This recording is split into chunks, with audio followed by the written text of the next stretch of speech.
Salutations Tedona, je suis le chef et bienvenue dans ce menu popcorn et aujourd'hui on va parler du film Gantz O, Gantz Ozaka, qui est sorti très récemment sur Netflix. Alors là c'était la surprise, je me connais sur mon compte Netflix, qu'est-ce que je vois popper Gantz Ozaka, je fais oh putain, faut que je le voie tout de suite et que j'en parle tout de suite après. Sauf que c'était il y a une semaine, mais c'est pas grave parce que j'en parle maintenant, ouais. Et au risque de me répéter, parce qu'on le dit jamais assez, Netflix, c'est la vie.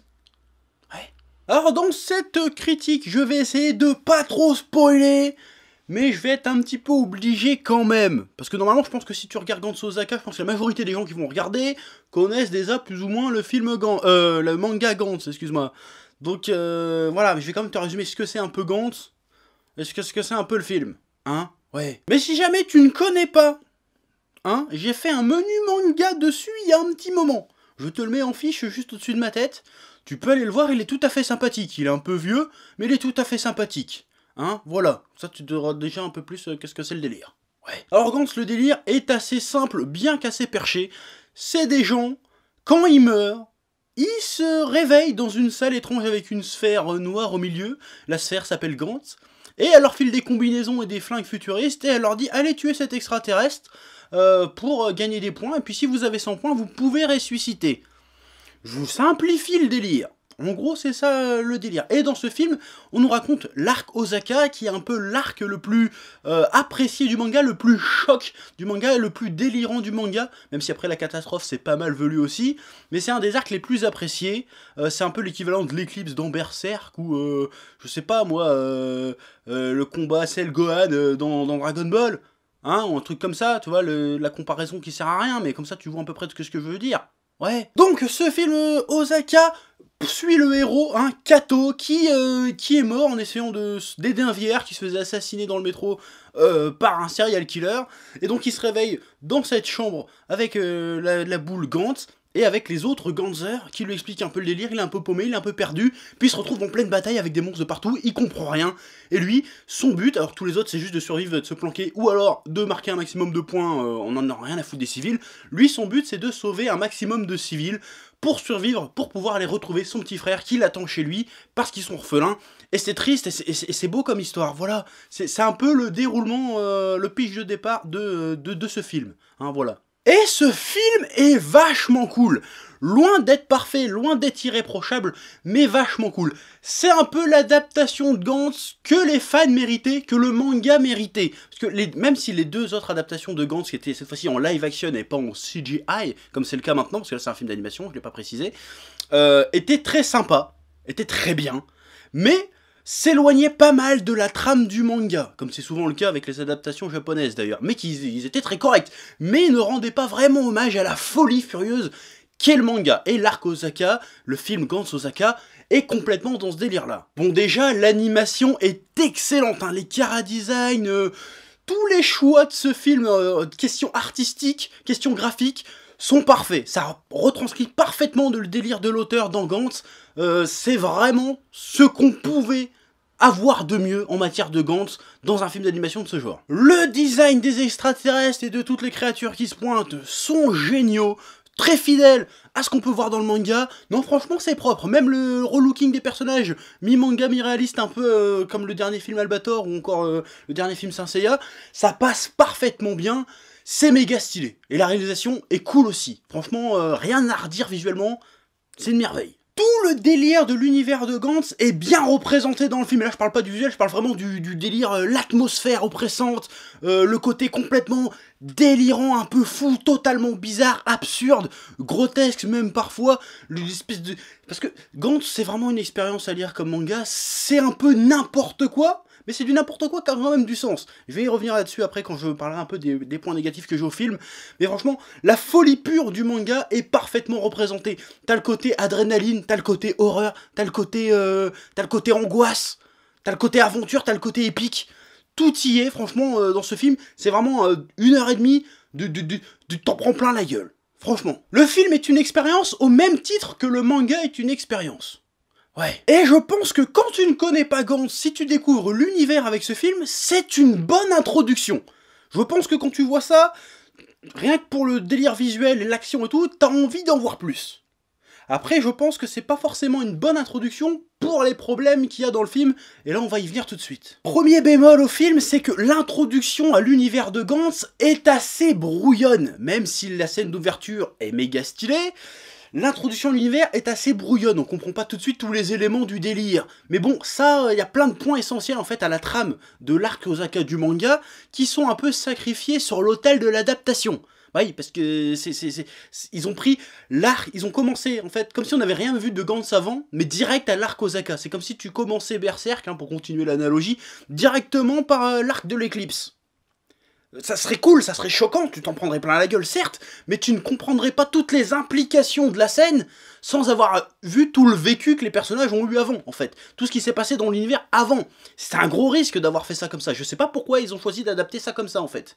J'aimerais bien comprendre pourquoi ils ont pris ce risque-là. Parce que du coup, si tu ne connais pas Gantz à la base, tu risques quand même... T'as 50% de chance d'être pas mal paumé les 3/4 du film. Alors tu vas sûrement kiffer quand même, parce que les scènes d'action sont vraiment géniales, mais tu n'auras pas tous les éléments pour bien comprendre ce que tu es en train de regarder. Et à contrario, si t'es fan du manga Gantz, que tu le connais bien, et ben tu vas tout de suite voir qu'il y a des divergences assez bizarres, assez étranges, qui manquent pas mal de choses, ce qui fait... D'un autre côté, tu vas comprendre le délire, parce que tu as lu le manga, donc forcément tu sais qu'est-ce qui se passe, tu sais machin, mais tu vas voir qu'il y a plein de trucs qu'il n'y a pas, et que du coup tu vas être un peu déboussolé, tu vas pas totalement reconnaître l'univers que tu connais en fait finalement. Tout en le reconnaissant quand même. Ah, attention, ça devient compliqué ce que je raconte. Parce qu'en fait, le fait d'avoir choisi de commencer par l'arc d'Osaka, qui est un des presque derniers arcs du manga, si je dis pas de conneries, voilà. Parce que normalement, tu sais comment on est censé arriver là, toi, si t'as lu le manga. Et si tu regardes le film, tu fais merde, ils ont sauté tous les trucs qu'il y avait avant. Pourquoi ils commencent par là en fait? Tu vas pas comprendre. Tu risques d'être un peu perdu. Moi j'étais un petit peu perdu par les choix qu'ils ont fait. Mais voilà, j'ai vraiment dû me raccrocher à ma connaissance du manga pour bien piger tout le film en fait. C'est ça que j'essaye de t'expliquer. Et si t'es un fan un petit peu tatillon, y a certains persos qui sautent. Donc certaines scènes très cool, très chelou, très folle qui saute aussi. Déjà, il n'y a pas l'espèce de gros pervers érotomane de ouf qui se met à violer les extraterrestres de manière totalement aléatoire. Hein. Tout le monde kiffe ce personnage-là alors qu'il est immonde, hein, mais voilà, ça faisait partie du délire de Gantz, du délire de cet arc dans l'équipe Osaka, et il est pas dedans.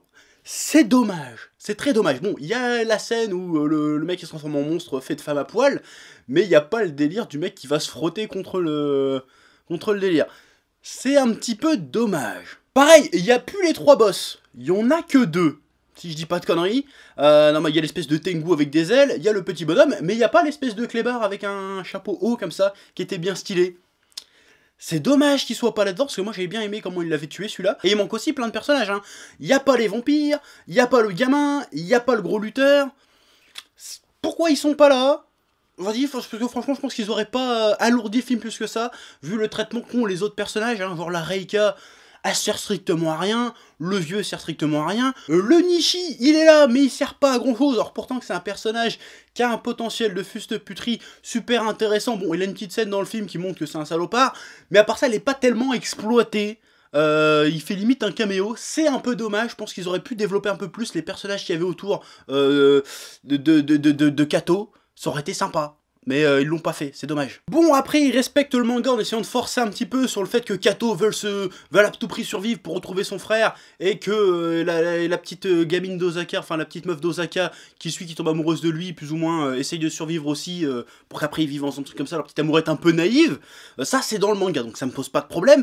Mais c'est dommage, parce qu'à côté de ça, ils te balancent ça sans, comme je vous disais tout à l'heure, balancer tout le background qui est censé y avoir derrière. Tous les enjeux qu'il est censé y avoir dans cet arc Osaka ne sont finalement pas si présents que ça, parce qu'on sait pas ce qui s'est passé avant, à moins que tu aies lu le manga évidemment. Et du coup, bah, ça fait que tout ce qui se passe un peu dans le film est un petit peu artificiel, un peu juste prétexte à de l'action survitaminée complètement perchée, et c'est un peu dommage, ça perd un peu de sa substance. Ça reste kiffant à regarder si tu t'intéresses juste aux scènes d'action et aux délires et aux idées qu'il y a dedans, mais t'as pas la substantifique moelle qui fait que tu t'intéresses vraiment au sort des personnages, parce que tu les connais déjà depuis un moment, tu sais ce qu'ils ont vécu, tu vois. Ça, c'est un peu dommage. C'est un petit peu un film, plus un film d'action, pur et dur, alors que ça aurait pu être un truc vachement plus profond que ça, je pense. Donc je pense que point de vue scénar, ça risque de bloquer certaines personnes et de les empêcher d'adhérer à l'univers de Gantz, du coup. C'est un peu dommage, mais sinon je pense que si tu passes outre ça, ça reste un bon point d'entrée à l'univers, je pense quand même, malgré tout. C'est un peu paradoxal ce que je te dis, mais ça a du sens. Bon, je parle du background qui est pas présent, mais il y a quand même un background, parce que le film s'ouvre sur la bataille de Shibuya. Qui est censé se passer juste avant l'arc d'Osaka. Mais dans le manga, c'est pas le cas. Il se passe plein de trucs entre ces deux batailles-là. Et, bon, spoiler, Kurono, tu le vois qu'au début, de toute façon, hein, donc c'est pas un gros spoiler, je te parle juste la scène d'introduction. Kurono meurt à la bataille de Shibuya. Donc déjà, quand tu connais le manga, tu fais « Oh putain, c'est quoi ce délire ?» Il meurt pas du tout comme ça, le personnage. Du coup, tu te demandes pourquoi ils nous le mettent, finalement. Parce que finalement, il sert pas à grand-chose, le Kurono, dans l'histoire. C'est juste que t'as le début... Et puis c'est tout. En fait, ça te sert juste pour le twist final. Bon, je vais pas te spoiler, mais le twist final, franchement, il sert pas à grand chose.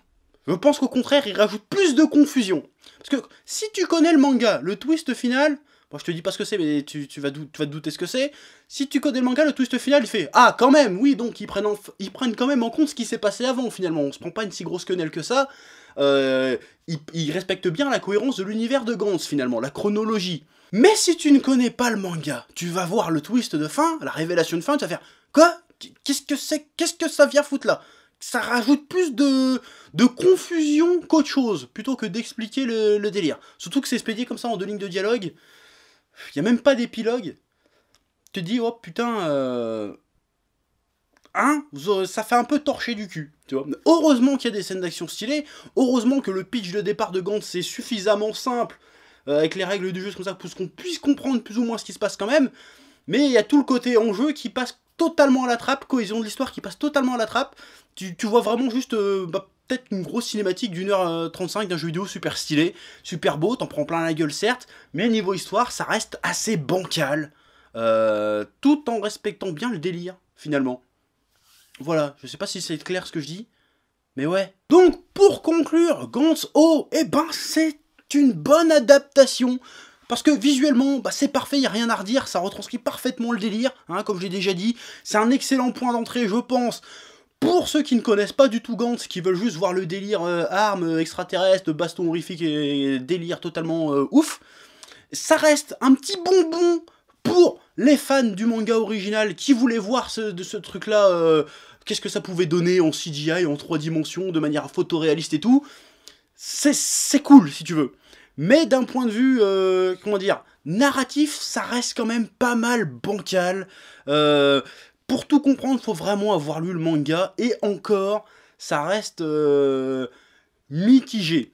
Je pense que, comme je le disais, c'est une expérience. Il faut voir ce film.